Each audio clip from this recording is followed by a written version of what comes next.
Welcome back to my channel. My name Bushra and welcome to another video. तो आज की video बहुत मज़े की आने वाली है क्योंकि मेरा तो मूड बहुत अच्छा हो गया है क्योंकि जो ना ईद थी ना तो बहुत ही गर्मी वाले दिन थे। तो लेकिन आज का ईद का 5वां दिन हो गया, छठा। तो इतना प्यारा मौसम हो गया है, मैं आपको दिखाती हूँ। तो मैं आपको दिखाती हूँ मौसम कितना प्यारा हो रहा है। ये देखें, इतना प्यारा हो गया है, हवा चल रही है ठंडी ठंडी।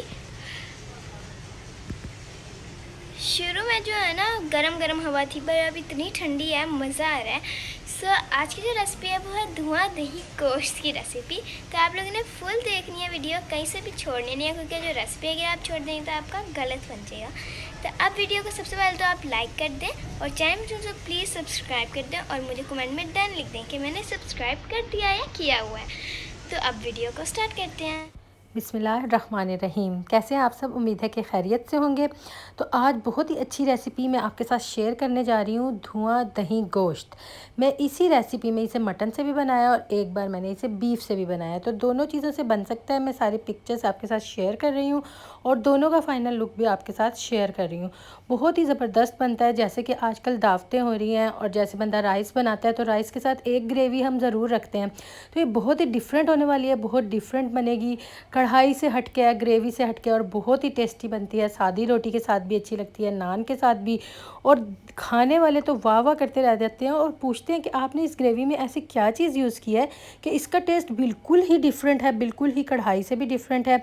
तो ये देखिए, ये मैंने बीफ से बनाई थी और ये मैंने मटन से बनाई थी। तो दोनों ही तरीक़ों से मैं आपको बता दूँगी कि दोनों चीज़ों में क्या ट्रिक्स यूज़ होंगी, कितनी देर में वेट लगेगा और क्या क्या करना है। तो चलिए इंग्रेडिएंट नोट कर लीजिए सबसे पहले कि इसमें क्या क्या जाने वाले हैं। स्पाइसेस सेम जाएंगे, बस हमारी वेट कम या ज़्यादा लगेगी कुकर की। तो चलिए हम स्टार्ट कर लेते हैं। तो ये मैं मटन में बना रही थी, तो सबसे पहले घी में आप बनाइएगा, बहुत अच्छी बनती है। इस टाइम पे मेरे पास घी नहीं था, मैंने ऑयल डाला है 1/2 कप और उसके बाद मैंने इसके अंदर मटन डाला है 1/2 kg से थोड़ा सा ऊपर होगा, वो डाला है। अब आपने इसको बहुत अच्छे से इसकी तलाई करनी है। उसके बाद क्या करना है, इसमें साबुत खड़े मसाले हमने डालने हैं, कुछ लौंगे डालनी हैं, थोड़ी सी काली मिर्चें डालनी है, एक बड़ी इलायची डालनी है, 3-4 छोटी इलायचियाँ डालनी हैं और एक दालचीनी का टुकड़ा डालना है। तो ज़ीरा मैंने इसके अंदर नहीं डाला। आपने गरम मसाले बहुत ज़्यादा भी नहीं कर देने, इतने में उसकी तलाई हो रही है। दूसरी तरफ हम एक फ्राइंग पैन लेंगे या तवा लेंगे, उस पर ज़ीरा 1 टेबलस्पून लेना है और धनिया भी हमने 1 टेबलस्पून लेना है और इन दोनों को हमने ड्राई रोस्ट कर लेना है और ड्राई रोस्ट करके हमने रख लेना है। इतनी देर में उसकी तलाई हो जाएगी। 10 से 15 मिनट उसकी तलाई आपने ज़रूर करनी है ताकि गोश्त की स्मेल बिल्कुल भी ख़त्म हो जाए और बिल्कुल भी पता ना चले कि ये कुर्बानी का गोश्त है। जैसे कि बच्चों को भी स्मेल आती है, तो आपने इतनी अच्छी तलाई करनी है लहसुन अदरक के साथ कि उसकी स्मेल बिल्कुल ख़त्म हो जाए और कलर बिल्कुल चेंज हो जाए। उसके बाद आपने क्या करना है, 2 प्याज मैंने रफली स्लाइस कर लिए हैं और वो मैंने इसके अंदर डाल दिए हैं। ये देखिए, इसके अंदर टमाटर बिल्कुल नहीं जाने वाला। तो इसकी जो ग्रेवी है ना वो दही से ही बनेगी, इसीलिए इसका नाम है धुआं दही गोश्त। तो बहुत ही अच्छा बनता है। आप चिकन से भी बना सकते हैं, लेकिन जैसे कि अब ईद है तो हम गोश्त या मटन या बीफ इस्तेमाल कर रहे हैं।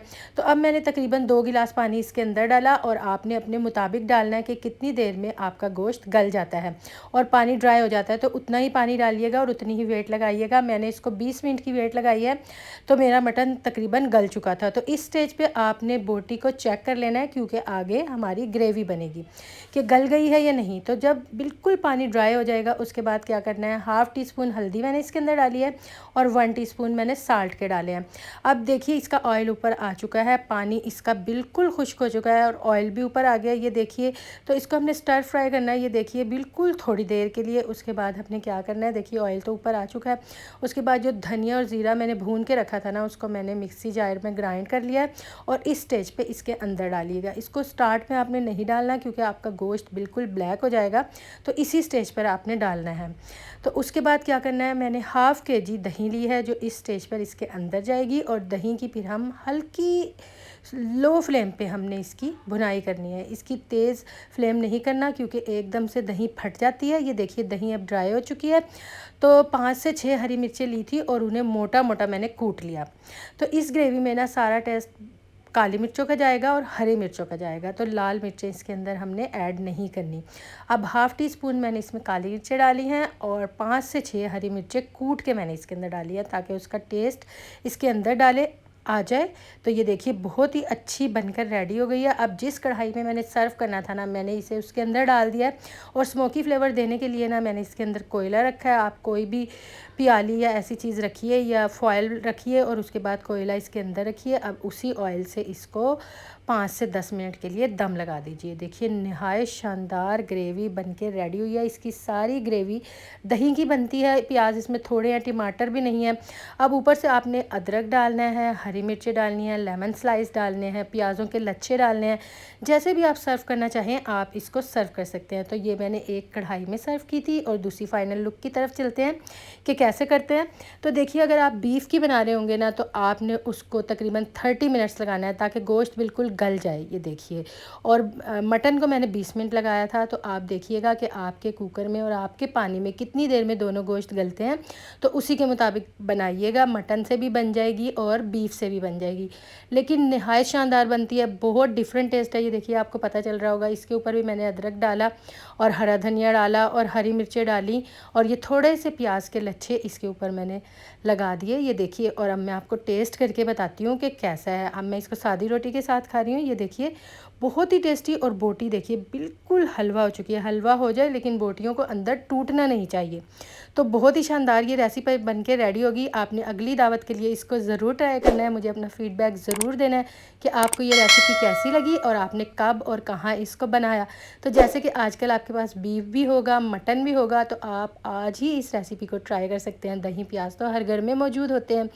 तो थैंक्स फॉर वॉचिंग। मिलती हूँ अगली वीडियो में, एक नई वीडियो के साथ आपसे मिलूँगी। अपने खानों में गरीबों का हिस्सा ज़रूर रखिए। तब तक के लिए अल्लाह हाफिज़।